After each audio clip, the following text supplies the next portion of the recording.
నమస్తే. Welcome to our channel. Bihar politics Telangana వైపు మళ్ళుతూ ఉన్నాయి.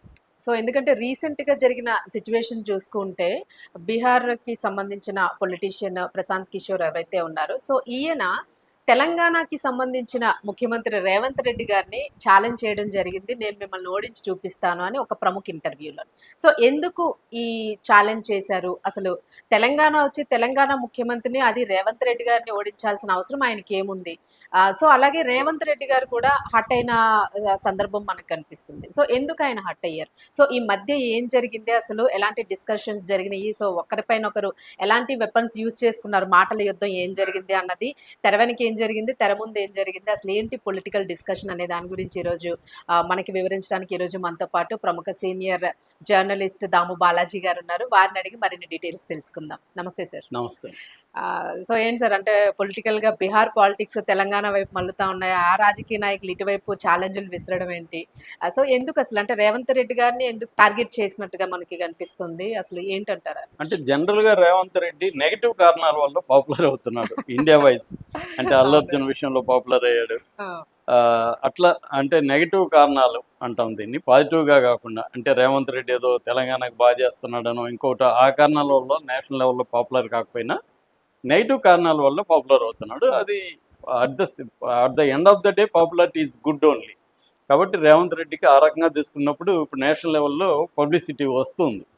అయితే ఇక్కడ ప్రశాంత్ కిషోర్ ఒక ప్రతిజ్ఞ చేశాడు, నిజంగానే ప్రతిజ్ఞ చేశాడు ఆయన. ఆ ప్రతిజ్ఞ ఏంటంటే రేవంత్ రెడ్డిని నెక్స్ట్ టైం ఓడిస్తాను అని చాలా ఎమోషనల్గా మాట్లాడాడు. నేను ఆ ఇంటర్వ్యూ చూశాను, టైమ్స్ నౌలో ఆయన ఇచ్చిన ఇంటర్వ్యూ. మామూలుగా ఆయన అంత పర్సనల్గా తీసుకొని ఎమోషనల్ అవ్వడం నేను చూడలేదు. చాలా పర్సనల్గా తీసుకొని ఎమోషనల్గా మాట్లాడాడు. దానికి కారణం ఏమి అనేది చూసినప్పుడు రేవంత్ రెడ్డి గతంలో కేసీఆర్ డిఎన్ఏ బీహార్ది, నా డిఎన్ఏ తెలంగాణది అన్నాడు. రెండవది, ఇక్కడ బీహార్ ఐఏఎస్ ఐపీఎస్లకి వ్యతిరేకంగా కూడా రేవంత్ రెడ్డి కామెంట్లు చేశాడు. అది కాకుండా ఈ మధ్య మన రాహుల్ గాంధీది అక్కడ ఒక యాత్ర జరిగింది కదా, ఓటు చోరీ యాత్ర. ఓటు చోరీకి వ్యతిరేకంగా యాత్ర చేశారు. ఆ యాత్రలో ఆయన తన మద్దతు ఇచ్చే సీఎంలు ఎవరైతే ఉన్నారో, ఇటు స్టాలిన్ కానీ ఇటు రేవంత్ రెడ్డిని కానీ అక్కడికి తీసుకెళ్ళాడు. దీనికి కారణం ఏంటంటే బీహారీ వాళ్ళు ఎక్కువ మంది సౌత్ ఇండియాలో వచ్చి పనులు చేస్తున్నారు. తెలంగాణలో కానీ తమిళనాడులో కానీ బీహార్ వాళ్ళు పనిచేస్తున్నారు కాబట్టి వీళ్ళు ఓట్లు అక్కడ ఉంటాయి కాబట్టి ఇన్ఫ్లుయెన్స్ చేయొచ్చు అనేది ఒకటైతే, రెండోది బీహార్లో కూడా తన బలాన్ని ప్రదర్శించుకోవడం కోసం అక్కడ కాంగ్రెస్ శ్రేణుల్లో ఉత్సాహాన్ని నింపడం కోసం కూడా వీళ్ళని తీసుకెళ్ళాడు. సో రేవంత్ రెడ్డి సహజంగానే మంచి మాటకారి, బాగా మాట్లాడగలడు. రెండోది ఉట్టి సొల్లు కాకుండా డేటాతో మాట్లాడగలడు. రేవంత్ రెడ్డికి ఆ క్వాలిటీస్ ఉన్నాయి.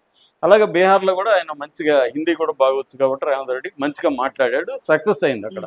ఇప్పుడు అక్కడ కూడా ఆయన మాట్లాడిన దాన్ని ఇప్పుడు దీన్ని ఎలా కౌంటర్ చేయాలనేది ప్రశాంత్ కిషోర్కి వచ్చి పడిన సమస్య. ఎందుకంటే రాహుల్ గాంధీ ఈ యాత్ర తర్వాత మంచి మద్దతు రాహుల్ గాంధీకి అక్కడ పెరిగింది. రాహుల్ గాంధీ, తేజస్వి యాదవ్ ఇద్దరు జరిగిన సభల్లో ఎక్కువగా యూత్ వచ్చారు. మామూలుగానే అక్కడ యాదవాస్ అండ్ ముస్లిమ్స్ ఈ కూటమి వైపు ఉన్నారు, ఇండియా కూటమి వైపు ఉన్నారు.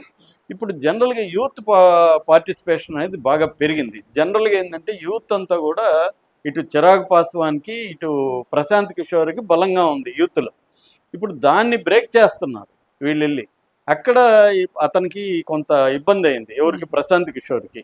ఎందుకంటే ప్రశాంత్ కిషోర్కి క్లియర్గా తెలుసు నేను అధికారంలోకి రాలేనని, కానీ కింగ్ మేకర్ స్థాయికి రావచ్చు. రేపు పొద్దున ఏమన్నా ఇక్కడ ఇబ్బంది అయితే, హంగ్ కానీ ఇలాంటిది ఏమన్నా ఏర్పడితే నేను ఇంపార్టెంట్ రోల్ ప్లే చేస్తాను, లేదు పవన్ కళ్యాణ్ లాగా రేపు పొద్దున డిప్యూటీ సీఎం కూడా అవ్వచ్చు.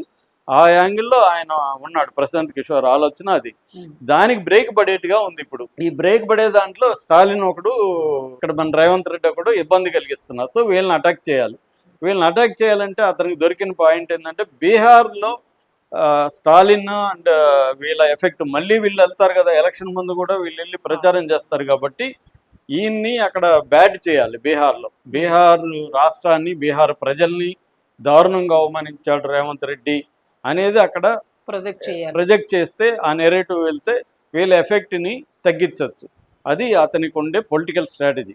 అతను, నేను ఇందాక వేరే వీడియోలో చెప్పిన బిహేవియరల్ ఎకనామిక్స్ని క్షుణ్ణంగా చదివిన వ్యక్తి. ఓటర్స్ని కన్జ్యూమర్స్ లాగా ట్రీట్ చేసి వీళ్ళ మైండ్ని ఎలా మార్చాలనే దాంట్లో ఆయన ఎక్స్పర్టైజ్. ఆయన అనేక మంది సీఎంలని గెలిపించడానికి, సీఎంలు చేయడానికి ఆయన ఇటు ఆంధ్రాలో కావచ్చు, తమిళనాడులో కావచ్చు, వెస్ట్ బెంగాల్లో కావచ్చు, ఇవన్నీ ట్రై చేశాడు. ఇక్కడ కూడా యాక్చువల్గా కేసీఆర్ ఆయన్ని పిలిపించాడు, కానీ కేసీఆర్కి ఆయనకి కుదరలేదు. ఎందుకంటే ఈయన ఒక 30-40 మంది సిట్టింగ్ ఎమ్మెల్యేలు మార్చమని ప్రశాంత్ కిషోర్ సలహా ఇచ్చాడని చెప్తారు. కేసీఆర్ అది వినలే. కేసీఆర్ ఏంటంటే నేనే పెద్ద పొలిటికల్ స్ట్రాటజిస్ట్ అనుకుంటాడు కదా, అది నిజం కూడా. సో ఈ వీడొచ్చి నాకేం చెప్తాడు, ఏదో చూశాడు ఏమన్నా చెప్తాడేమో అని. ఇతనికి నచ్చినట్టుగా అతను ఏం చెప్పకపోయేసరికి ఆ మీటింగ్ ఎండ్ అయిపోయింది. సో ఇప్పుడు రేవంత్ రెడ్డిని ఫ్యాక్టర్ని అక్కడ బీహార్లో లేకుండా చూసుకోవడానికి ప్లాన్ చేశాడండి. అంత తప్ప ఆయన ఏం పర్సనల్గా, వాళ్ళకేం పర్సనల్ వ్యవహారాలు ఏమి ఉండవు ఇక్కడ. అతనేదో బీహార్ని ఎవరైనా అంటే అతనేం హర్ట్ అయ్యేది ఏమి ఉండదు, అంత సీన్ లేదు. కానీ అలా ప్రొజెక్ట్ చేస్తారు, ఒక బీహారీ వాళ్ళని అన్నారు. ఇక్కడ రేవంత్ రెడ్డిది కూడా తప్పు ఉంది. బీహార్ ఒక రాష్ట్రం, అది ఆ రాష్ట్ర ప్రజలందరినీ, ఇక్కడ మన సౌత్ ఇండియాలో ఈ ప్రాబ్లం ఉంది. ఆంధ్రాలో కూడా మాట్లాడతారు, జగన్ మాట్లాడతాడు, చంద్రబాబు మాట్లాడతారు. జగన్ వచ్చి బీహార్ చేశాడని తెలుగుదేశం వాళ్ళు అనేక సార్లు విమర్శించారు. ఆంధ్ర రాష్ట్రాన్ని బీహారంగా మార్చాడు జగన్ అని. ఇప్పుడు జగన్ కూడా కూటమి వచ్చి బీహార్గా మార్చిందని వాళ్ళు మాట్లాడతారు. అంటే బీహార్ అనేది ఒక అనాగరిక స్టేట్ అన్నట్టుగా మనకందరికీ, మనం చూడకపోతే బీహార్ ఘోరంగా ఉంటుందేమో, అక్కడ అంతా చంపుకుంటుంటారేమో, ఇలాంటి ఒక నెరేటివ్ని కల్పించి బీహార్ ప్రజలకి ఒక రకమైన అన్యాయమే చేస్తున్నారు. ఇమేజ్ డిస్ట్రక్షన్ అనేది character assassination, character of the state of the people. ఆ బీహారీ ప్రజల క్యారెక్టర్ని అసాసినేట్ చేయడం అనేది తెలుసో తెలియక మన వాళ్ళు ఎప్పటి నుంచో చేస్తున్నారు. రేవంత్ రెడ్డి కూడా అదే పని చేశాడు. ఇప్పుడు ఆ రకంగా ఆయన ఉద్దేశం వెనక ఏదున్నా కూడా ప్రశాంత్ కిషోర్ మాటలు మాత్రం కరెక్టే.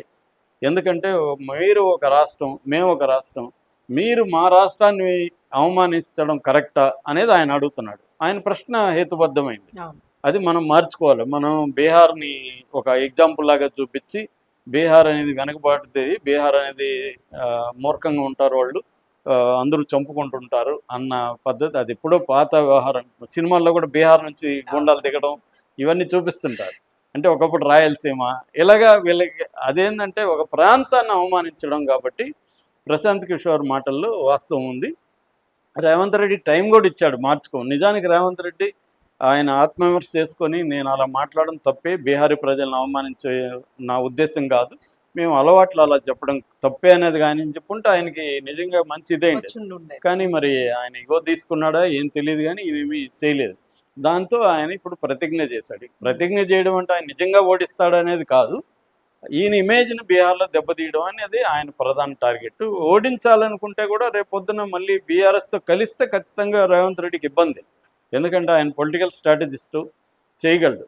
కానీ పొలిటికల్ స్ట్రాటజిస్ట్గా ఉండడం వేరు, నువ్వే పొలిటీషియన్గా మారడం వేరు. అది ఇప్పుడు ఆయనకు అర్థమైంది. ఆయన పొలిటీషియన్గా ఉండి చాలామంది అంటారు ఆయనకు అంతా ఒక సీఎంని గెలిపించి సీఎంను ఓడించే స్థాయి ఉంటే ఆయనే అక్కడ సీఎం అవ్వచ్చు కదా బీహార్లో, రేపొద్దున పీఎం అవ్వచ్చు కదా. అంటే దాని లాజిస్టిక్, దాని వ్యవహారాలు వేరు.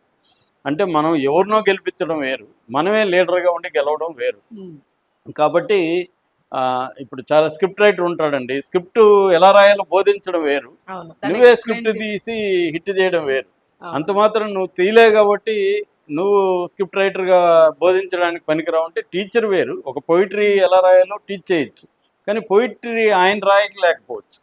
కాబట్టి అలాగే ఇది కూడా పొలిటికల్ స్ట్రాటజిస్ట్గా ఉండడం వేరు, పొలిటీషియన్గా ఉండడం వేరు. సో ఆ తేడా ఆయనకు కూడా తెలుసు. కాబట్టి తెలిసే ఆయన పరిమితుల్లో ఆయన పనిచేసుకుంటూ వెళ్తున్నాడు. కొంతవరకు ఖచ్చితంగా ఆయన పరిమిత విజయాన్ని అయితే అక్కడ సాధిస్తాడు బీహార్లో. కాకపోతే ఇక్కడ కూడా ఆయన గట్టిగా పూనుకొని రేపు బీఆర్ఎస్తో ఇక్కడ కలిసి చేయగలిగితే కొంతవరకు రేవంత్ రెడ్డికి ఇబ్బంది అయితే కలిగించగలడు. ఓడిస్తాడో లేదో తెలియదు, ఆ ఒక్క ఫ్యాక్టర్ వల్లనే రేవంత్ రెడ్డి ఓడిపోడు. రేవంత్ రెడ్డి పెర్ఫార్మెన్స్ అనేది ప్రధానం. రెండోది ప్రతిపక్షాల మధ్య కూడా ఇక్కడ ఏంటంటే 3 ముక్కల ఆట కాబట్టి ఓట్లు కూడా 3 ముక్కల్లో చీలిపోతాయి.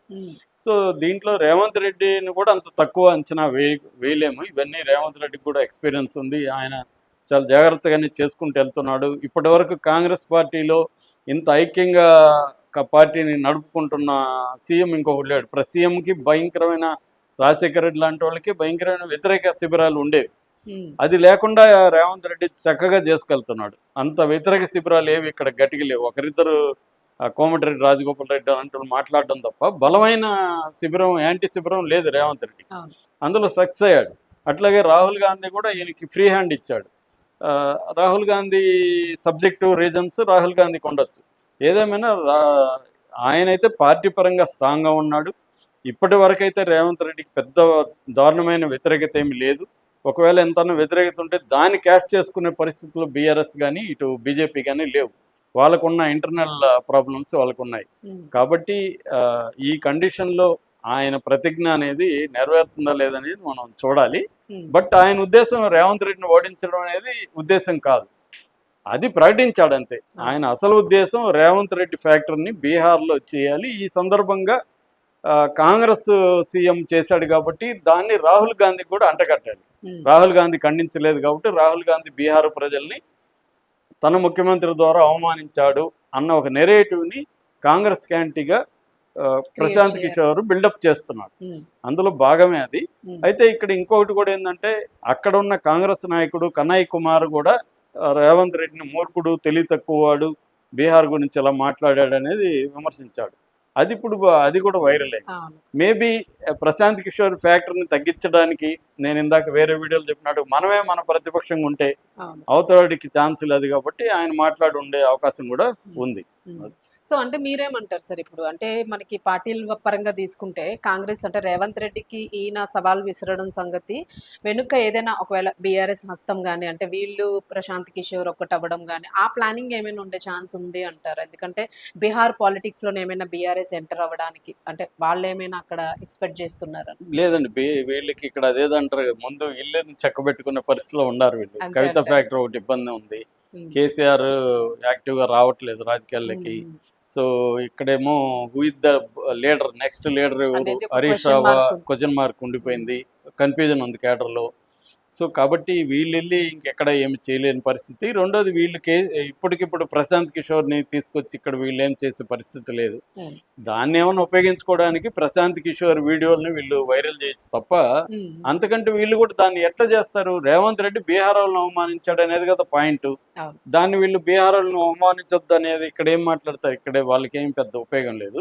కాకపోతే రేవంత్ రెడ్డికి ఓడిస్తాడు అన్న అంశాన్ని వీళ్ళు కొంత తీసుకెళ్తారు. అందుకంటే రేవంత్ రెడ్డి రియాక్షన్ ఏముంది ఇప్పుడు? రేవంత్ రెడ్డి ఇప్పటి వరకు అయితే దీని మీద రావలేదు, సైలెంట్ గా ఉన్నాడు. మరి ఏమవుతాడు అనేది చూడాలి. మేబీ రేవంత్ రెడ్డి అవ్వాలి, ఎందుకంటే అవుతాడు కూడా.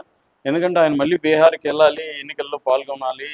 రెండోది కాంగ్రెస్ కూడా ఇబ్బంది కాబట్టి వాళ్ళు దీన్ని ఎలా మనం డీల్ చేయాలి అనేది రేవంత్ రెడ్డి వాళ్ళు కూడా డిస్కస్ చేసుకోవచ్చు. వాళ్ళకు కూడా సునీల్ కనుగోలు స్ట్రాటజిస్ట్, గతంలో కూడా సునీల్ కనుగోలే రేవంత్ రెడ్డికి చేశాడు. ఇంకొక మాట కూడా చెప్పాడు ప్రశాంత్ కిషోర్, బీహార్ వాళ్ళు అంతా పనికిమాలిన వాళ్ళు అయితే నా దగ్గరికి 3 సార్లు ఎందుకు వచ్చాడు రేవంత్ రెడ్డి, ఢిల్లీకి వచ్చి నాకు పని చేయమని అడిగాడు కదా అన్నాడు. నీకెందుకు వచ్చాడంటే నువ్వు బీహారా వెస్ట్ బెంగాల్ అని కాదు, నువ్వు ఒక ప్రొఫెషనల్, డబ్బులు ఇస్తే పని చేస్తావు కాబట్టి నీ దగ్గర నేను డబ్బులు ఇస్తాను రా అని అడిగాడు. తప్పేముంది రేవంత్ రెడ్డి అడగడం?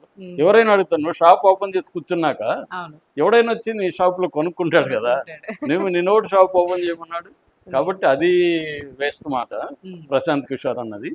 ఆయన బీహార్ను అవమానించారనేది వ్యాలిడ్ పాయింట్. అక్కడ మన అందరం కూడా నేర్చుకోవాలి. సో అంటే అదే స్టేట్ ని అవమానించడం అనేది ఒక ఏదో కుంపట్లాగా రాజేసి ఏదైనా చేద్దాము అనే ఎక్స్పెక్టేషన్ ఆయనకు ఉంది. అది కొంతవరకు పనిచేస్తుంది ప్రశాంత్ కిషోర్ కి.